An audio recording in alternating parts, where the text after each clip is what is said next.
Isla Bennett moved quietly through the grand ballroom of the embassy, balancing a tray of sparkling glasses as soft strings of a quartet filled the air. The gala was in full flow, diplomats in tailored tuxedos, elegant gowns shimmering under crystal chandeliers, and the hum of international accents weaving through the crowd. Isla's black uniform was simple, unadorned, a stark contrast to the opulence surrounding her. She adjusted the tray with practiced ease, careful not to draw attention, as she approached a cluster of guests engaged in animated conversation. Her accent, subtle but unmistakably regional, occasionally attracted whispered remarks from passing servers or guests. "Where's she from?" one woman murmured to her companion, eyeing Isla's plain dress. Another guest laughed quietly, "She probably doesn't understand much of this." Isla caught the words but kept her expression neutral. She had long grown used to being invisible amid the glitter. Her role was clear: to serve, not to be seen. As she moved along, an announcer's voice rang out, calling everyone's attention to the diplomat preparing to deliver a toast. Glasses were raised, smiles exchanged, and Isla paused near the podium, steadying a tray as the man began to speak. The room leaned forward, collective breaths held in anticipation. Suddenly, the diplomat stiffened, his voice faltering mid-sentence. A hand clutched his chest, and before anyone could react, he crumpled to the polished marble floor. The clinking of glasses stopped abruptly, replaced by shocked gasps and murmurs. Guests froze, unsure if it was a feint or something much worse. Some began to shift nervously, whispering and glancing around, but no one moved to help. The glittering gala had just turned into a moment of panic. Chaos rippled through the grand ballroom like an unexpected storm. Guests stumbled back from the fallen diplomat, their polished shoes scraping against the marble in confusion. A few whispers grew into nervous chatter, uncertainty spreading faster than any attempt at order.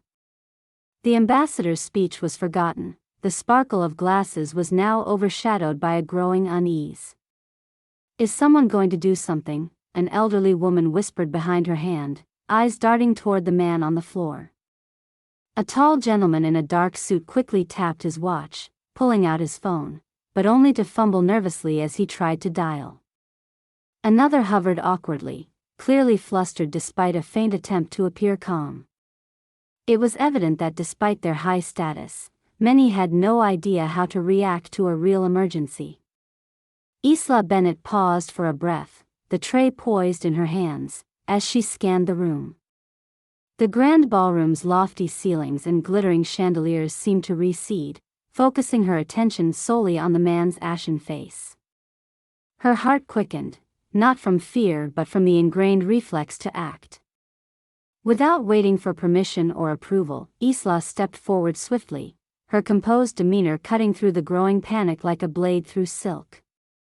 She knelt beside the diplomat, careful not to jostle him. Her fingers found his neck to check for a pulse, while her other hand gently tilted his head to open the airway. "Clear this area, please," she called firmly to a nearby waiter. The young man looked surprised but obeyed, ushering onlookers back with wide eyes. "Someone find a phone and call emergency services," Isla added, scanning for anyone who might be medically trained. One guest, a businessman with a hesitant air, stepped forward, nervously adjusting his cufflinks. I can help," he stammered, eyes betraying uncertainty. Isla nodded quietly. "I need you to hold his head steady. Don't move him." She turned back to the diplomat, who lay pale and motionless, sweat beading on his forehead. Her hands pressed firmly in the center of his chest, steady and deliberate, applying chest compressions. Her breaths came controlled, steady, as she began rescue breathing, maintaining the rhythm drilled into her during countless emergencies. The murmurs and whispers shifted tone, ranging from shocked disbelief to grudging admiration. How could this quiet, plain waitress act with such confidence when so many polished guests stood frozen in place? An elderly diplomat whispered to his companion, "Who is she? She knows exactly what she's doing." Nearby, a fashionably dressed woman, usually indifferent to staff, gripped her clutch tightly, eyes wide with a newfound respect. "She's saving his life." Isla continued her compressions, each movement measured yet urgent. She instructed another waiter, "Fetch more water and bring any first aid supplies you can find." The second waiter dashed off, obedience plain in his stride. The ambient noise dimmed as everyone focused on the small scene, a thrumming tension held between hope and fear. Minutes passed, though they felt like hours. Then, faint signs, a flutter of the diplomat's eyelids, a subtle shudder of his chest. Isla didn't pause, she intensified her efforts, voice calm yet firm as if her composure alone could bring the man back. The medical team's arrival was heralded by a sudden burst of uniforms through the side door. Several paramedics pushed through the crowd, expertly taking over. Isla stepped back, hands still quivering slightly but maintaining poise. A paramedic nodded to her, gesturing briefly, "You did well. We've got it now." The crowd parted respectfully as the team lifted the diplomat onto a stretcher, for lines already being administered. Isla's eyes followed every step, her expression steady but her chest heaving with the weight of adrenaline. Guests had started clapping softly, a ripple of applause breaking through the silence. Some came forward asking her name, others simply offering nods of gratitude and awe. The man who had stammered earlier approached, extending a hand. "Isla, right? Thank you. You saved his life." Isla shook the hand but said only, "Anyone who knows what to do would have done the same." Her quiet confidence, her refusal to bask in sudden attention, shifted the atmosphere further. Whispers of skepticism, the lazy judgments of a plain waitress, had vanished, replaced by a grudging respect that rippled through the elegant gathering. By the time the diplomats were taken away, escorted gently but firmly, the gala had lost its gleaming veneer of carefree celebration. But amidst the lingering shock, there was a new narrative. A simple woman, overlooked and underestimated, had stepped into a moment of crisis and held it steady, protecting life with ease. As Isla stood wiping her hands discreetly on a linen napkin, a couple of guests caught her eye and offered courteous smiles rather than the usual dismissive glances. Someone whispered, "She's a professional." Isla allowed herself a brief, quiet smile. In that instant, the weight of invisibility lifted ever so slightly, and she stood, not as a mere servant, but as the calm center of a storm, steady and in control. The echo of applause and murmured gratitude still lingered faintly in the grand ballroom as Isla Bennett slipped quietly away to the staff kitchen, seeking a moment of solitude. Her hands trembled imperceptibly as she poured herself a glass of water, the cool liquid grounding her. It had been years since she'd felt that rush, the sharp clarity of a life-or-death moment, and for a brief instant, everything faded away except the rhythm of her own heartbeat. A distant memory stirred, soft but insistent. Years before, Isla had been someone else entirely. She had been an emergency medical technician, a figure of calm in chaos. Her days had begun in the sharp dawn light, the smell of antiseptic mingling with the hum of city sirens, a world far removed from the polite silences of gala events and genteel cocktails. She remembered the taste of adrenaline as she tore open a first aid kit on a busy street. The shrill wail of ambulances summoned her to every corner where harm unfolded: car crashes, collapsed elderly, panic-stricken children. Her hands had been sure, knowing exactly the pressure to apply, the words to soothe. She had saved lives, over and over, her name known and respected among paramedics and emergency room staff. One particular night came to mind. Flashing neon lights of a burning building, smoke thick in the air. Isla had been the first on the scene to pull a frightened child from the choking haze. The child's terrified eyes had met hers as she whispered calming words and began to treat the burns, the knowledge and compassion she wielded together like a shield. She had been invaluable, a linchpin in that crisis, applauded by her peers for keeping her cool, for knowing instinctively when to push and when to pause. But life has a way of altering even the surest courses. When her husband, a teacher beloved by his students, was diagnosed with a chronic illness, Isla's world began to shift. Day after day, she kept the balance between long EMT shifts, hospital visits, and caring for their infant daughter. Exhaustion pulled at her bones, chipping away at the strength she'd always relied upon. The weight of decisions, the endless storms of emergencies, became a heavy cloak. Then came the day when she made the agonizing choice to step back, to find work that would let her be near her family.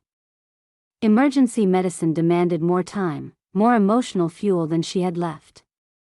She left behind her uniform and the adrenaline-laced nights, exchanging them for the quiet anonymity of service roles. Financial necessity pushed her further down the path. Single motherhood, bills stacking month after month, and the constant juggling act left little room for dreams. She took on whatever jobs came, waitressing, cleaning, assisting at events like this one, always careful to stay invisible, to avoid attracting attention or expectation. To risk failure felt too dangerous, and so she immersed herself in modesty and silence. She remembered a sharp pang as she glanced at her reflection in a glass panel before the ambassador's speech tonight, a tired woman with weary eyes, dressed in simple black, standing among the elite. The contrast was jarring. She had the skill, the knowledge, but no place in this world of privilege. And yet, beneath that exterior was the unyielding core of training and care. The memory of her EMT instructor's voice echoed, "Calm is control. In the storm, your mind is your greatest tool." That training had never left her, it simply waited, dormant. She blinked, shaking off the recollection, returning to the clamor of activity as the gala carried on in the adjacent rooms. Another flash went by, the early days of her training, the roughly patched uniforms, the endless drills in wet weather, the camaraderie among classmates who shared both exhaustion and purpose. She had dreamed then of making a difference, without ever imagining the sacrifices the path would demand. And the moments of quiet heartbreak, too, the times when no amount of effort could save a life, the grief swallowed in silence, the determination to keep moving forward even when the weight was unbearable. Through it all, Isla had carried herself with dignity, even if the world around her saw only a plain-faced waitress with a common accent. Her mind blinked back to the present as footsteps approached. "Isla?" A colleague from the staff, someone familiar, poked his head into the kitchen. "Hey, I heard about what you did out there. Everyone's talking. You saved his life." Isla shrugged, avoiding eye contact. "I just did what anyone who knew what to do would do." Her voice was steady but tired. "I'm fine." But the man smiled. "No, you're not. You've been invisible for years, but tonight everyone saw you. You're not just some invisible waitress." The recognition stirred something deep within her, a mixture of pride, sadness, and cautious hope. She thought of her daughter, waiting at home with a sitter, and the quiet dreams she'd tucked away to survive day by day. The strength that had wavered but never broken. Slowly, she set the glass down, straightened her back, and prepared to return to her duties. Tonight had peeled back the layers, showing a glimpse of the woman beneath the plain uniform, a woman who knew courage, skill, and resilience. But the road to reclaiming that life would not be simple or immediate. Still, for the first time in a long while, Isla felt a flicker within her, a quiet spark that perhaps, just perhaps, the world was ready to see her as she truly was. The morning air outside the embassy was crisp, carrying with it a sense of renewal that contrasted with the uncertainty in Isla's heart. Word of her actions the night before had spread through the diplomatic community like wildfire. As she stepped cautiously into the employee lounge, hesitant yet aware of the shifting currents around her, she sensed the difference immediately. Colleagues who had long ignored her exchanged a glance of acknowledgement, some even offering brief smiles rather than their usual indifferent nods. Marcus, a young bartender who had once brusquely told her to stick to serving drinks, now approached with a genuine respect in his eyes. "Isla, that was incredible," he said, his voice low but sincere. "You really saved a life last night. I didn't know you had it in you." Isla's lips twitched into a modest smile. "It's just doing what you're trained to do," she replied, though inside, pride warped her words. The gala's guests were not only talking amongst themselves but sharing their experiences online, posting videos and snapshots that captured the urgency and calm that had emanated from Isla in the face of crisis. A viral clip circulated showing her kneeling beside the fallen diplomat, her steady hands working tirelessly to revive him. The comments poured in, lauding her bravery and composure. Words like hero and unsung guardian streamed in from all corners. Among those attendees, a woman with a reputation for philanthropic initiatives approached Isla personally. Madeline Rhodes, an influential figure connected to diplomatic charities, extended her hand warmly. "You were extraordinary last night," Madeline said with sincerity. "If there's anything I can do to support you, please let me know. The embassy is fortunate to have you." Isla blinked, taken aback by the genuine kindness amidst the usual glances of superiority. "Thank you, Mrs. Rhodes. Just doing what I had to." Back in the staff quarters, her co-workers began including her in conversations that once brushed past her ears like wind. Invitations came for brief coffee breaks, genuine inquiries about her well-being followed. A timid whisper of her past began emerging too. A junior staffer, curious and respectful, showed Isla an online interview from years before, where she had spoken candidly about her work as an EMT, her passion to help others, and her struggle to balance motherhood and the demands of emergency services. Isla absorbed the glowing praise and accolades their eyes reflected, feeling the warmth of acknowledgement replacing layers of invisibility like armor slowly shedding. A former boss's kind words from an old article revealed a woman admired for her calm under pressure and unshakable dedication. Though the attention was overwhelming, it was not unwelcome. She caught herself smiling in quiet moments, realizing that guests who once ignored her now greeted her with polite respect, some seeking her out in corridors to express their gratitude. The shift was subtle yet profound. A woman no longer defined just by her uniform but recognized for her strength and spirit. Amid this transformation, the embassy's leadership quietly took note. At a staff meeting, a senior coordinator referenced the incident indirectly but unmistakably, encouraging the entire team to recognize the value in every role. Isla, sitting at the back, felt the words resonate deep within her. It was an unspoken acknowledgement that she mattered, that the layers of polite invisibility that had long cloaked her place could begin to unravel. In the days that followed, invitations came to participate in events not as service staff but as a respected contributor to safety and preparedness. The gala's success was now inseparable from her presence, her calm in crisis credited with averted tragedy. One evening, Isla found herself seated at a modest table lined with other embassy staff and guests, the air lighter, the conversation warmer. A young diplomat spoke quietly to her about the importance of readiness, expressing genuine interest in her background.